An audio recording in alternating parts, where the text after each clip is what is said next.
Queridos, isso foi um conto conhecido aí por esse tema. Esse livro, infelizmente, é difícil de achar para compra, mas é interessante como leitura para as crianças, tá bom? Na biblioteca do Lions, eu sei que tem, você pode passar lá e você pode retirar. Perceba que o que esse imperador faz, ele cria um concurso, ele cria um cenário, ele de forma muito habilidosa, muito estratégica, elabora um plano para escolher ali o seu sucessor e, como é de praxe, como é esperado naturalmente por nós, a gente vem com as nossas belezas exteriores, com aquilo que é exuberante, com aquilo que pode ser visto pelas pessoas e achamos que isso é o mais importante que nós temos para apresentar, para oferecer, para viver essa vida debaixo do sol. Mas o imperador, de maneira muito habilidosa, pegou todo mundo de surpresa, né? Eu, quando vi esse conto infantil, eu pensei, de infantil não tem nada nisso daqui. Que lição interessante que ela traz para nós. O imperador queria sondar o coração daquelas crianças. Essa é a bem-aventurança que nós veremos hoje. Você pode abrir a sua Bíblia no Evangelho de Mateus, Mateus capítulo 5. Nós estamos fazendo, ao longo deste ano, eu e o pastor João Capucci, uma série de pregações observando as bem-aventuranças. E na semana que vem, o pastor João Capucci dará andamento com a bem-aventurança seguinte, tá bom? Mas olha só, de maneira bem simples, o que a bem-aventurança apresenta para nós. Bem-aventurados os limpos de coração, porque eles verão a Deus. O nosso tema, então, da reflexão é coração limpo, olhos abertos para Deus. Você quer enxergar bem ao Senhor? Passa por essa ação do próprio Senhor que nós vamos ver em purificar, em limpar o nosso coração, e dessa maneira nós conseguimos enxergar melhor o Senhor, aqui no sentido, inclusive, de relacionamento. Tá bom? Então, coração limpo, coração purificado pelo próprio Deus, é o que nos capacita a vermos, a termos os nossos olhos abertos em relação ao Senhor. Como faz tempo que a gente não lê o texto e as bem-aventuranças são bem curtinhas, eu te convido a abrir a sua Bíblia aí, ou o pessoal pode projetar. Nós vamos ler então dos versos 1 até o versículo de número 8, que é a bem-aventurança que trataremos nessa manhã. Mateus 5, de 1 a 8. Diz assim a palavra do Senhor. Vendo as multidões, Jesus subiu ao monte e se assentou. Seus discípulos aproximaram-se dele, e ele começou a ensiná-los, dizendo: Bem-aventurados os pobres de espírito, pois deles é o reino dos céus. Bem-aventurados os que choram, pois serão consolados. Bem-aventurados os humildes, pois eles receberão a terra por herança. Bem-aventurados os que têm fome e sede de justiça, pois serão satisfeitos. Bem-aventurados os misericordiosos, pois obterão misericórdia. Bem-aventurados os puros de coração, pois verão a Deus. E no domingo seguinte, nós estudaremos a próxima bem-aventurança com o pastor João Capucci. Fazendo uma breve recapitulação daquilo que nós vimos até agora, nós vamos percebendo, e isso já foi enfatizado em toda a pregação que nós fizemos aqui, que as bem-aventuranças, elas não são pensamentos soltos e desconexos, tá bom? Você não pode ir para a bem-aventurança como a gente não, né? Se você fez isso, peça perdão ao Senhor. Aquela caixinha de surpresa, sabe? Caixinha de promessa. Deixa eu ver qual é o versículo do dia. Não siga por esse caminho, isso é problemático, tá bom? E às vezes a bem-aventurança, ela pode nos induzir, de forma errada, a acharmos que podemos tratá-las dessa forma, como pensamentos soltos e desconexos, mas não é assim que funciona. Nós estamos vendo que o Senhor Jesus vai mostrando quais são as características dos discípulos que pertencem ao reino dos céus.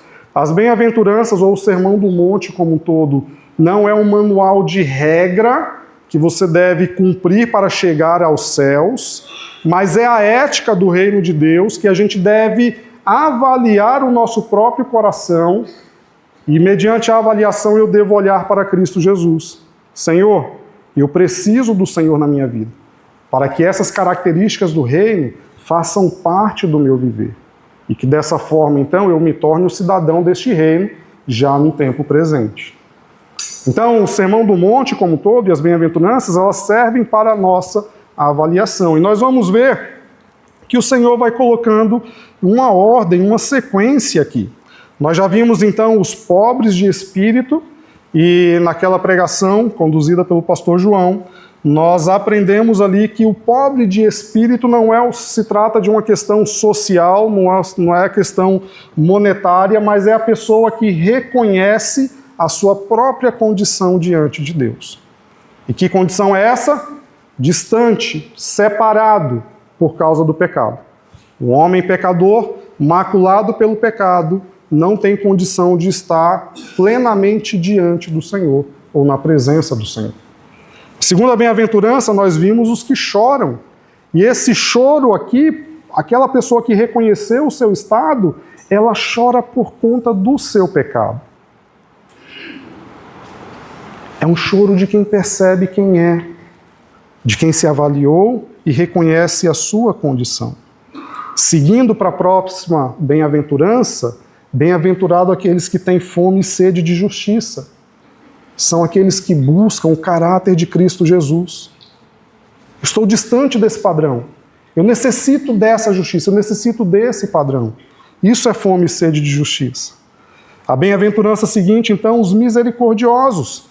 São aqueles que vão olhar para os relacionamentos e vão agir de maneira misericordiosa, observando tudo aquilo que nós aprendemos na pregação. Existem coisas a serem observadas, mas a tônica dos nossos relacionamentos vai ser a misericórdia. Isso por quê? Porque eu, miserável pecador, que lamento pelo próprio pecado, que reconheço a minha condição, percebo que eu fui alvo de misericórdia. E se eu fui alvo de misericórdia, eu quero estender essa misericórdia aos meus irmãos, aquelas pessoas que se relacionam comigo. E agora nós veremos então os puros de coração, que são aqueles que têm uma motivação sincera diante de Deus. Não a sinceridade proveniente do seu próprio coração, tá bom? Tem gente que é muito sincera, mas que está em toda a sua sinceridade redondamente equivocada, errada e distante de Deus. Então não é uma sinceridade que venha do seu coração, tá bom?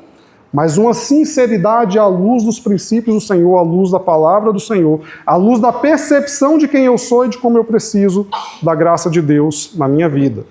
Então esses são os puros de coração.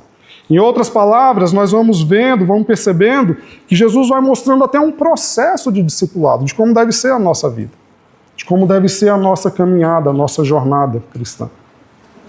Então, para a gente explicar aqui alguns termos, alguns conceitos, e é um versículo bem curtinho, vamos já passar para essa parte, tentar trazer algumas aplicações para as nossas vidas, tá bom? E a perguntinha é, o que significa ser puro de coração? Essa é a pergunta aqui. É a pergunta de $1 milhão. Ó, Letícia, eu tive uma conversa com a Letícia essa semana e eu fiz para ela. Essa pergunta é a pergunta de $1 milhão. Ela pensou.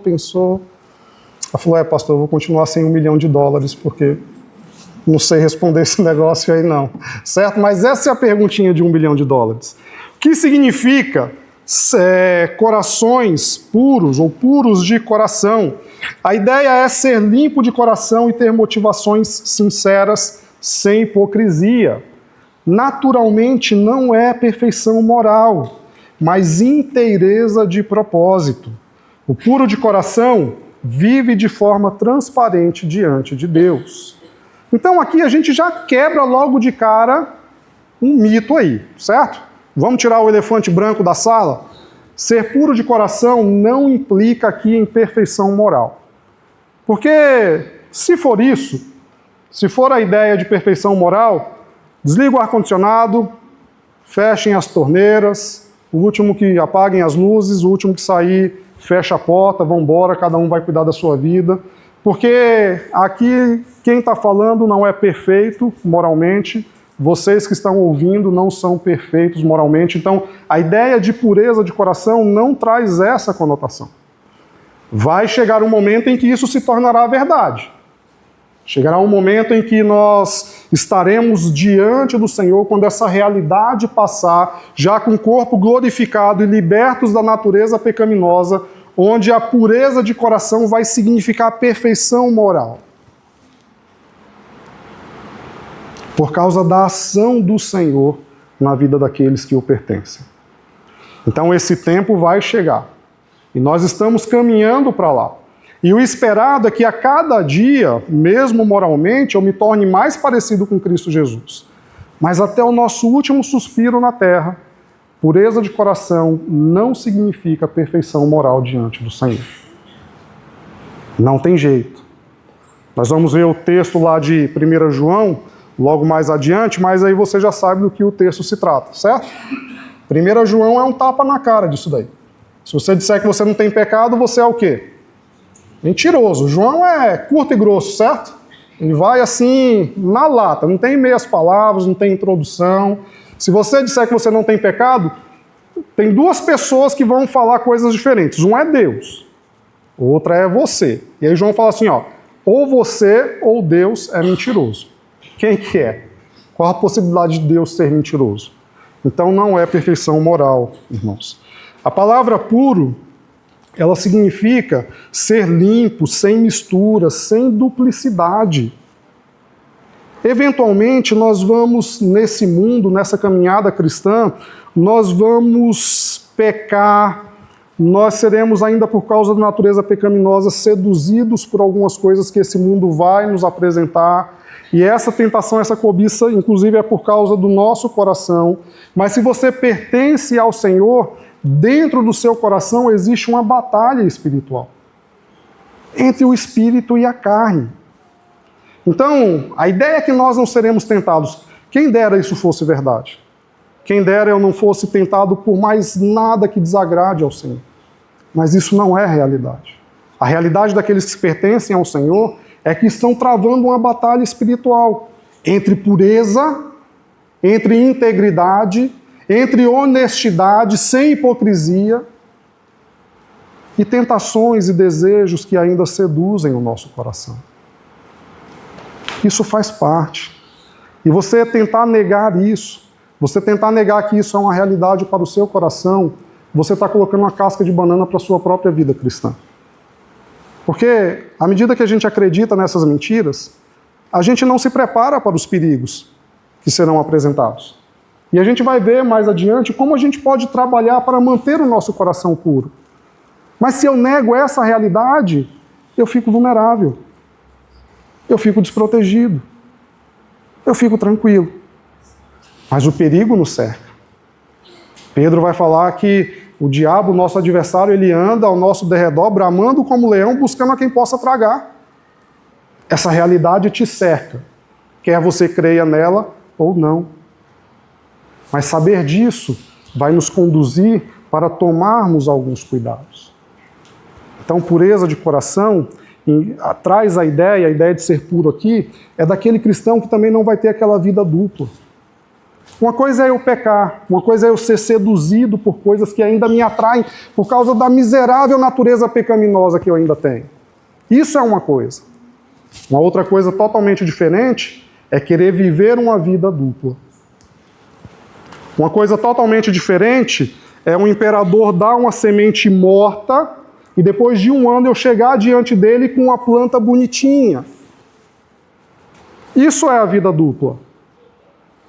Sabe qual é a planta bonitinha? É quando de segunda a sábado eu vivo a minha vida sem considerar o Senhor, sem dar a mínima para o Senhor, adotando práticas e pensamentos e posturas que são completamente reprováveis pelo Senhor, mas domingo de manhã, 9 horas, faça sol, faça chuva, onde eu estou? Na igreja. Isso é a plantinha florida, bela e exuberante, que as pessoas podem ver. E quando nós levamos essa vida dupla, a gente faz questão de que as pessoas vejam aquilo que nós classificamos como virtuoso. Mas o imperador começa a circular, começa a ver aquelas plantinhas belas e exuberantes, e ele fica indignado. Porque essa exuberância nada mais é do que sinal de uma vida dupla. Nada mais é do que ausência de pureza. Nada mais é do que distanciamento verdadeiro do Senhor. Mas o desejo de apresentar algo. A religiosidade para nós traz essa conotação. O que é verdadeiro discípulo de Cristo, ele sofrerá as tentações. Ele passará por isso. É totalmente diferente de querer apresentar uma plantinha exuberante através de uma semente morta. Vida dupla não tem absolutamente nada a ver com o caráter, a característica daquele que pertence ao Senhor. Quando nós olhamos para coração nas Escrituras, o coração ele traz essa ideia de ser o centro da pessoa, o centro do ser. Vai envolver a nossa mente, a nossa vontade, as nossas emoções. Então, sempre que você vê coração nas Escrituras, envolve tudo que tem a ver relacionado com o nosso caráter, tá bom? Por isso que desde o Antigo até o Novo Testamento você vai ver vários termos, várias expressões relacionadas ao coração. A nossa leitura bíblica que fizemos hoje aqui como igreja, nós vamos passar por ela agora novamente, ela traz justamente essa ideia de coração. Então, um coração puro é um coração não dividido. É um coração íntegro, inteiro, voltado para o Senhor. Por mais que na nossa jornada a gente peque, a gente perceba que essa pureza não é ainda 100% em nossa vida. Mas nós estamos nessa jornada. Então vamos ver alguns exemplos bíblicos, alguns textos bíblicos que nos ajudam nesse sentido. Olha lá, ó. Salmo de número 51, versículo 10. Foi o texto que a gente leu. Se o pessoal projetar ali eu conseguir ler, olha lá, consigo ler. A vista tá boa ainda. Diz assim a passagem, ó. Cria em mim um coração puro, ó Deus, e renova dentro de mim um espírito inabalável, ou um espírito estável, na versão que aparece ali. Você sabe qual é o contexto desse salmo?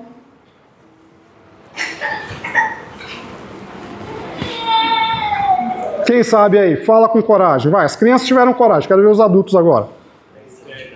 Exatamente, é quando Davi comete um adultério com Batseba e ele é confrontado pelo profeta Natan e aí ele cai em si.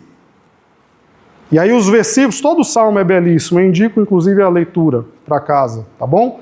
Mas Davi ele começa mostrando, Senhor, eu pequei contra ti somente, eu sou merecedor daquilo que o Senhor quiser fazer em relação à minha transgressão, mas ele começa a trazer um clamor de perdão pelo Senhor, perdão ao Senhor.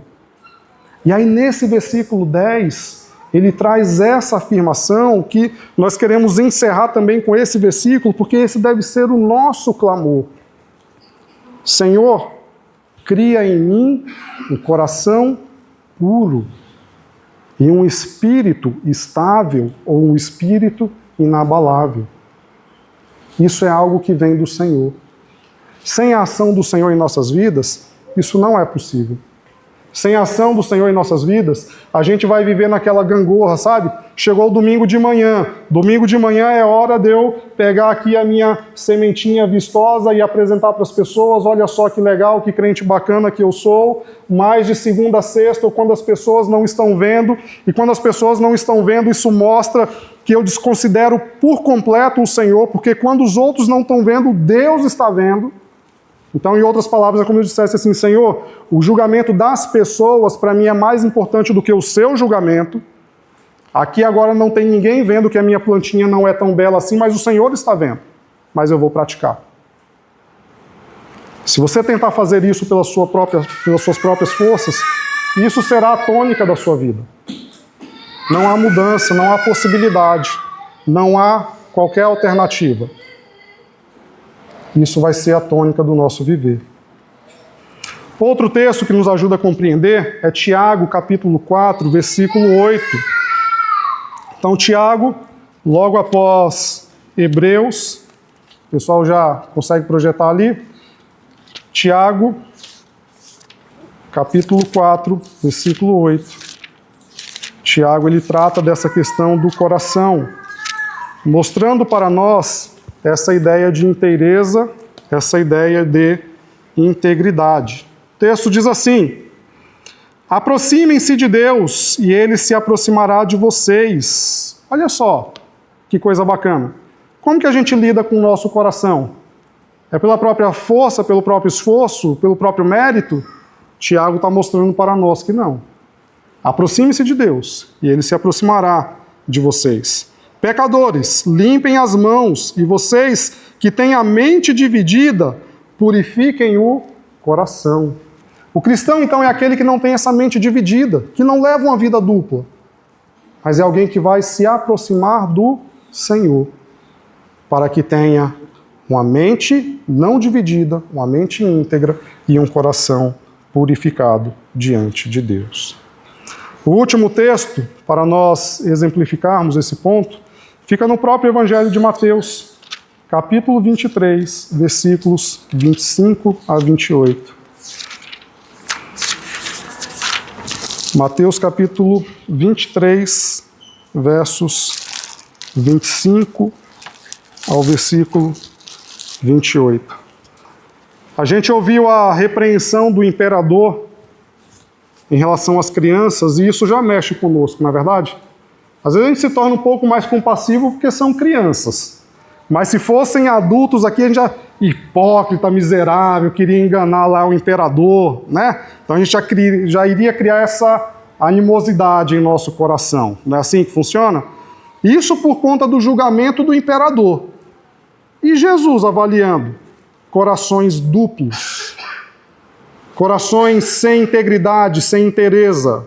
Qual é o julgamento de Jesus? Em alguns embates, Jesus fez esse tipo de avaliação com algumas pessoas. E aqui eis um deles. Mateus 23, 25 a 28 diz assim: ai de vocês, mestres da lei e fariseus, hipócritas. Jesus, que termo pesado para o Senhor. Né? Algumas pessoas já ouviram falar de Jesus, mas não sabem absolutamente nada a respeito dele. E aí quando vê alguns termos assim, se assusta, né? E Jesus chamando os outros de hipócritas.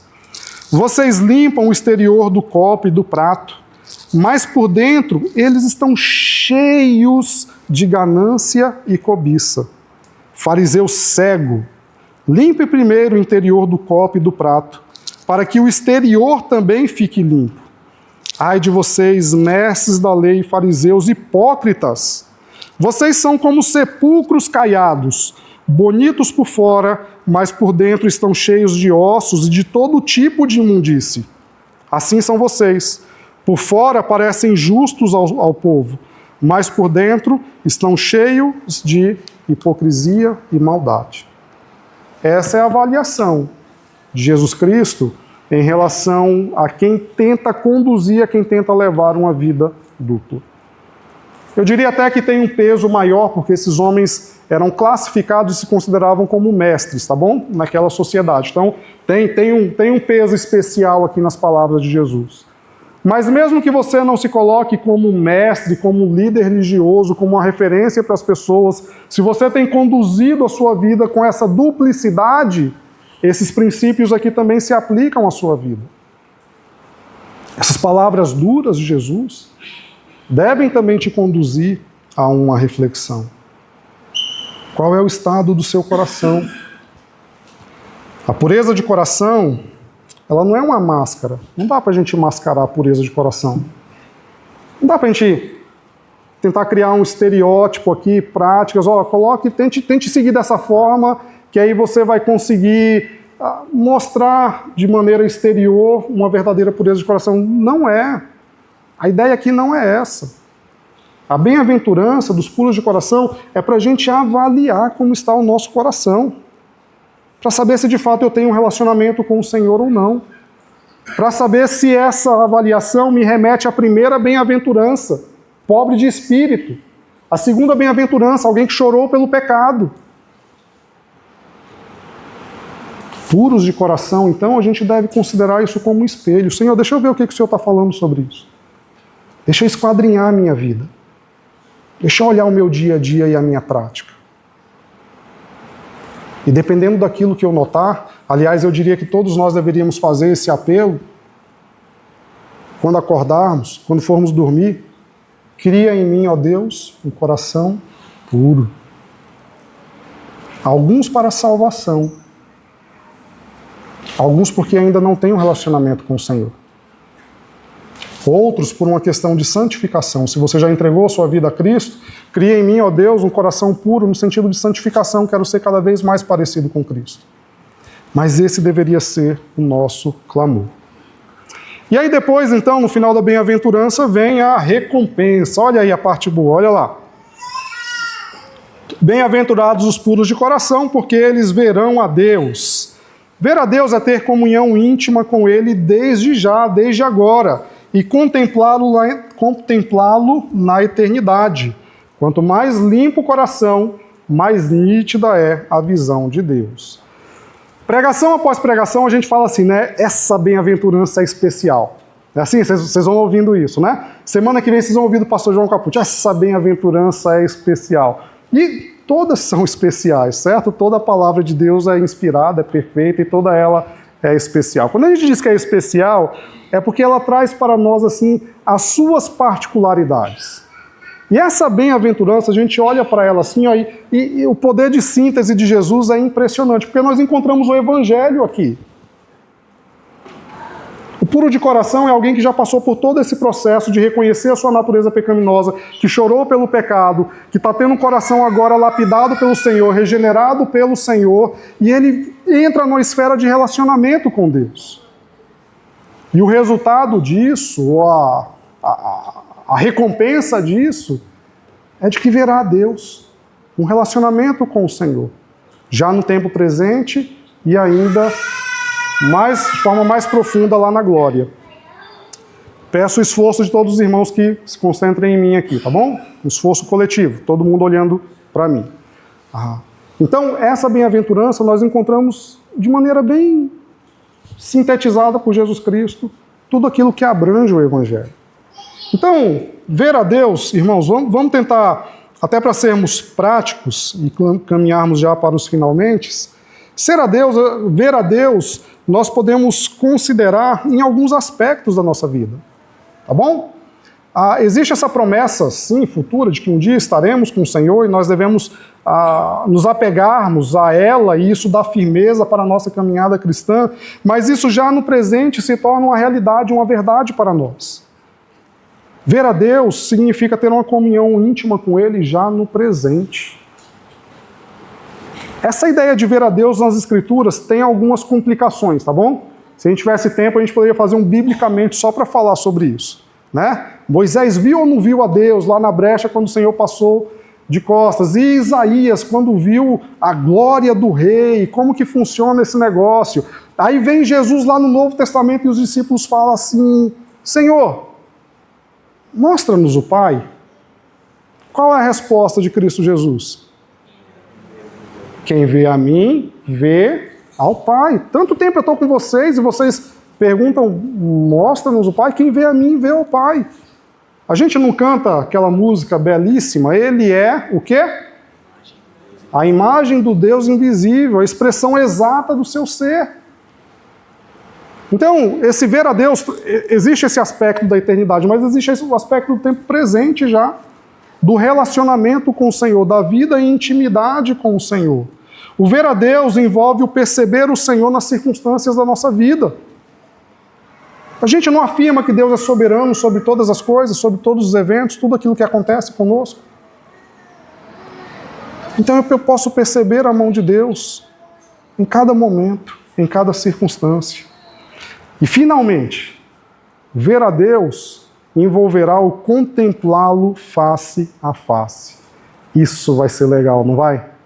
Apocalipse capítulo 22, versículo 4. Olha só.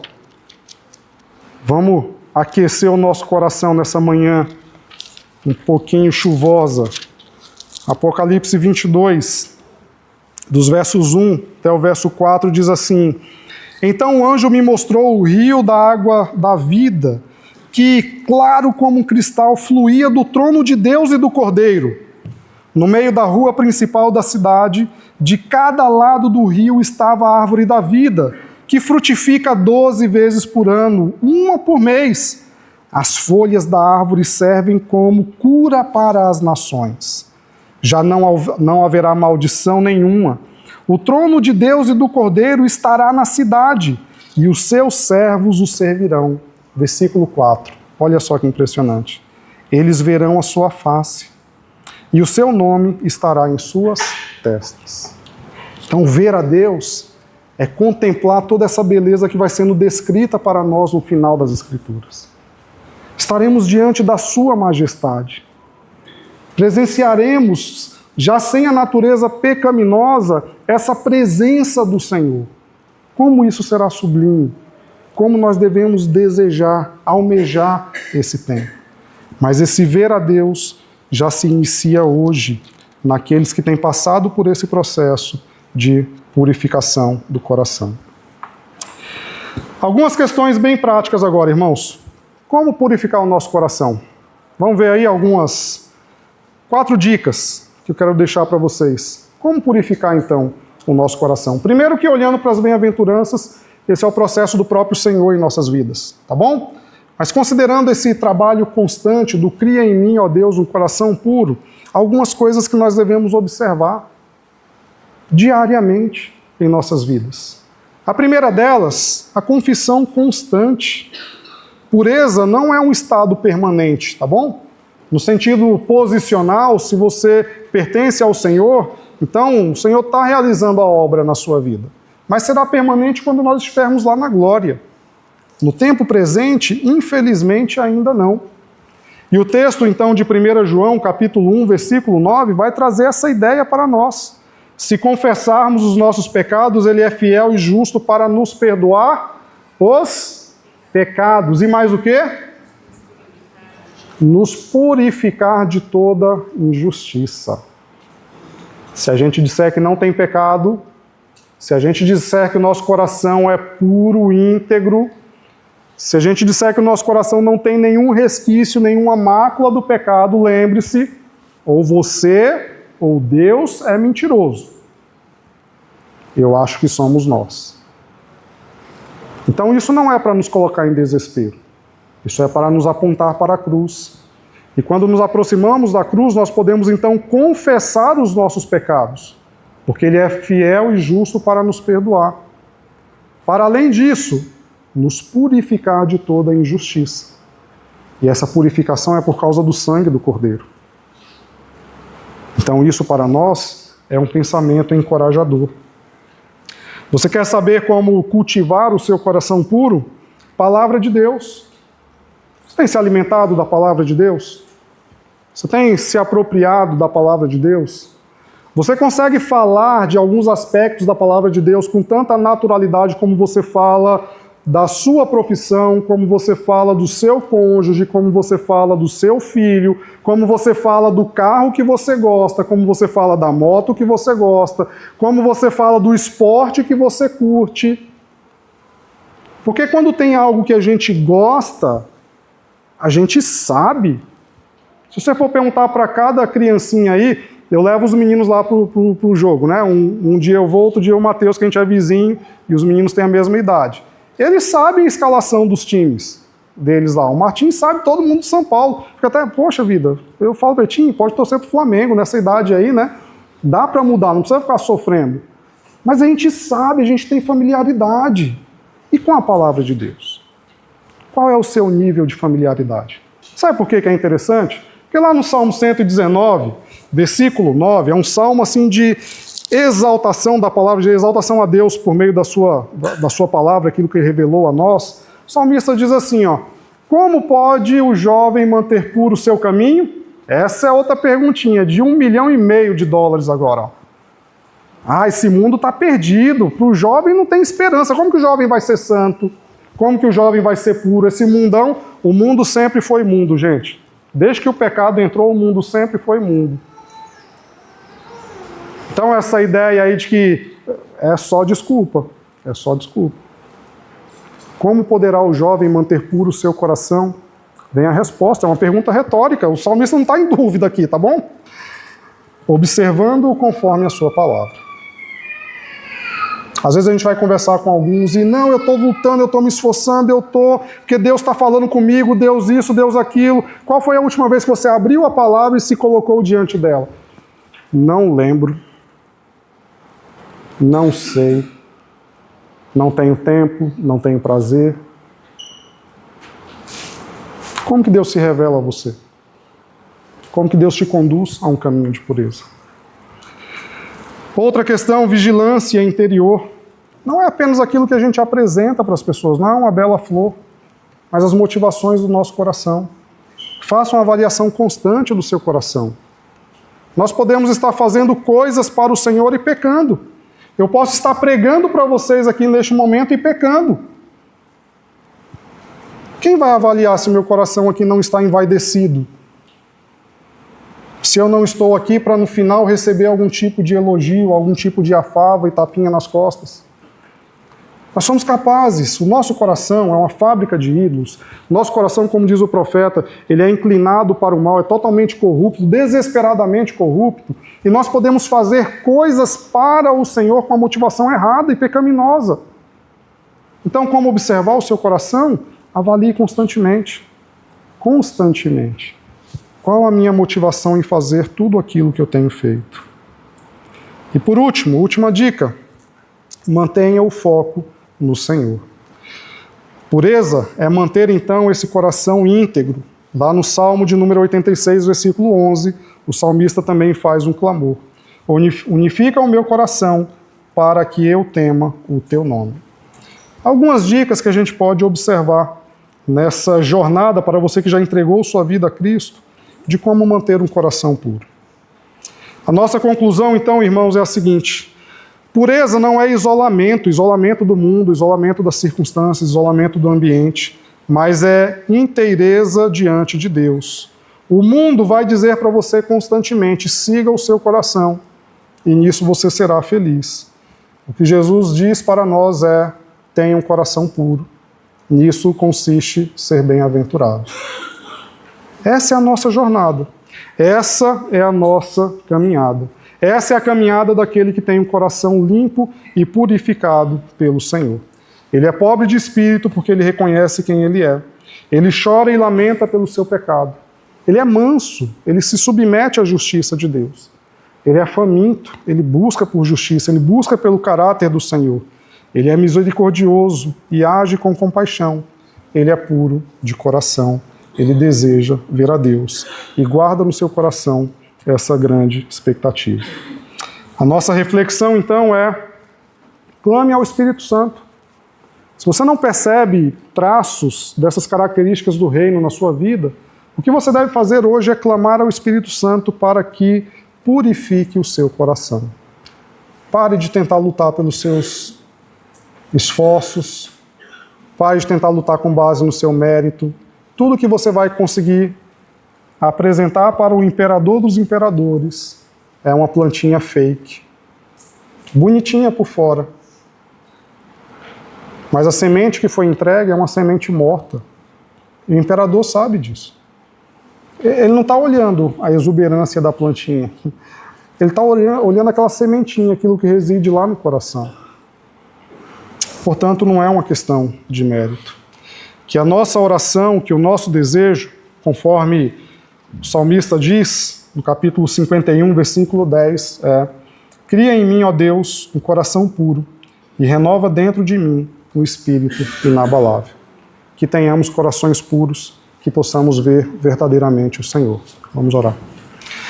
Senhor Deus, amado Pai, obrigado, ó Deus, pela sua graça, bondade e misericórdia. Obrigado, ó Deus, porque o Senhor santo, perfeito, totalmente separado do pecado, se relaciona conosco, ó Deus, e nós não somos perfeitos, nós não somos, por natureza, separados do pecado, mas que privilégio nós temos da possibilidade do relacionamento com o Senhor, da possibilidade de reconhecermos a nossa própria condição, da possibilidade de termos no Senhor um coração purificado e da possibilidade de, através da cruz de Cristo, olharmos para o Senhor. Que isso seja uma verdade, então, para as nossas vidas. Que diariamente a gente possa orar como salmista. Cria em mim, ó Deus, um coração puro e renova dentro de mim um espírito inabalável. É assim que nós oramos e o fazemos em nome de Cristo Jesus. Amém.